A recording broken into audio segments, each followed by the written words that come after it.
What, is Antonio here? Ready, so please erase. I am sorry for thee, for thou hast come to answer stony adversaries, incapable of pity, void and empty of any dram of mercy. I have heard. Your grace hath taken great pains to qualify his rigorous course, but since he stands after it, I am armed to suffer with quietness of spirit the very tyranny and rage of his. Shylock, the world thinks, and I do too, that thou wilt lead the fashion of thy mouth to the last hour of act, that thou wilt show pity and remorse, casting an eye of mercy on his losses. We all expect a gentle answer, Jew. I have possessed your grace in what I propose, and by our holy Sabbath, I have sworn to have due and full with my bond. If you deny it, let the danger light upon your charter and your city's freedom. You ask me why I choose to rather have a way to carry the flesh than to receive 3,000 nuggets. I give no reason, nor will I not, more than the lodge hate, which the loathing I bear Antonio, that I follow thus and lose my suit against him. Without 3,000 ducats, here is 6. I would have my bond. How canst thou hope for mercy rendering none? What judgment shall I dread, doing no wrong? And how among you many a purchased slave, which, like your dogs and mules, use an abject from the slavish parts because you bought them? Shall I say to you, let them be free, marry them to your heirs, why sweating under burthens? You will answer the slaves are ours. So do I answer you, the pound of flesh that I command of him is dearly bought. Just mine and I will have it. There is no force in the decrees of Venice to alter me. I stay here on my bond. Upon my power, I may dismiss this court, unless Valerio, a learned doctor I have sent for, determine this case, come hither. My lord, here stays without a messenger with letters from the doctor. You come from Padua. Bring the letter, call the messenger. Come you from Padua, from Valeria. From both, my lord Valerio greets your grace. Why dost thou whet thy knife so earnestly? To cut the forfeiture from that bankrupt there. Not on thy soul, but on thy soul, harsh man. Thou makest thy knife keen, but no metal can. Nor half the keenness of thy sharp envy. Can no prayers pierce thee? No, now that thou hast wit enough to make. Oh, be thou cursed in the next cruel dog, that desires are wolfish, bloody, starved, and ravenous. Till thou canst rail to seal off my bond, thou but offendest thy lungs to speak so loud. This letter does command a young learned doctor in court. Where is he? He attendeth here hard by to know your answer, whether you will admit it. With all my heart. Meanwhile, the court shall hear Valerio's letter. Your grace shall understand that after receipt of your letter I am very sick. But in the instant that your messenger came, was with a young doctor of Rome. His name is Balthasar. I acquainted him with the cause of controversy between the Jew and Antonio the merchant. We turned over many books together. He is furnished with my opinion, which is better with his own learning.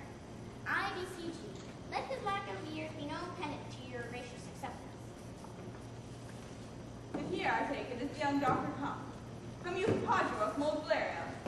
I do. Are you acquainted with the current difference that holds this court of laws? I am informed thoroughly of the cause. Which is the Jew? Shylock is my name. Of a strange nature is the suit you follow, yet in such rule that the laws of Venice cannot impugn you as you do proceed. You stand within his danger, do you not? Aye, so he says. Do you confess the bond? I do. Then must the Jew be merciful. On what compulsion must I? Tell me that. The quality of mercy is not strength. It droppeth as a gentle rain from heaven upon the place in need. 'Tis twice blessed. It blesseth him that gives and him that takes. 'Tis mightiest in the mightiest. It becomes the throated monarch better than his crown. His scepter shows the force of temporal power, wherein doth sit the dread and fear of kings. But mercy is above this scepter's sway. It is enthroned in the hearts of kings. It is an attribute to God himself. And earthly power doth then show like as gods when mercy seasons justice. Therefore, Jew, though justice be thy plea, consider this. In the course of justice, none of us should see salvation. We all do pray for mercy, and that same prayer doth teach us to render to the deeds of mercy.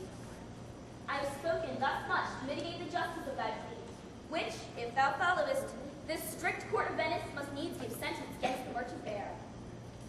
My deeds upon my head. I crave the law, the penalty and forfeit of my bond. Is he not able to discharge the money? Yes, I tendered for him here in the court.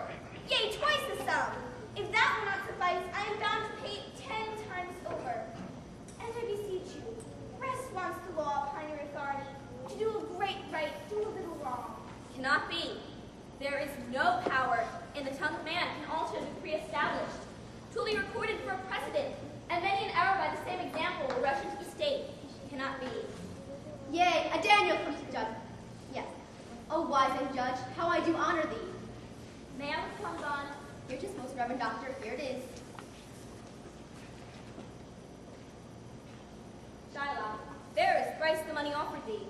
An oath. An oath. I have an oath.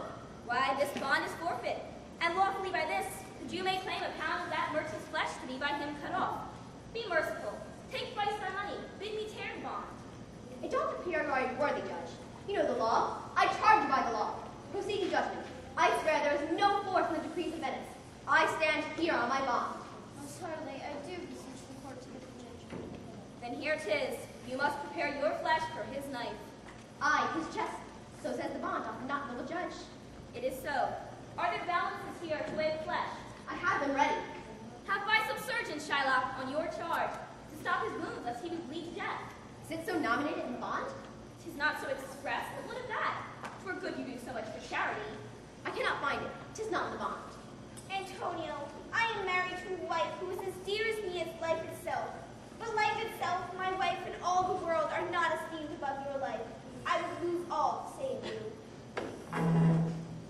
Your wife could give you little thanks for that if she were by to hear you make the offer. I have a wife whom I detest as love. I wish she were in heaven, so she could treat some power to change this cursed man.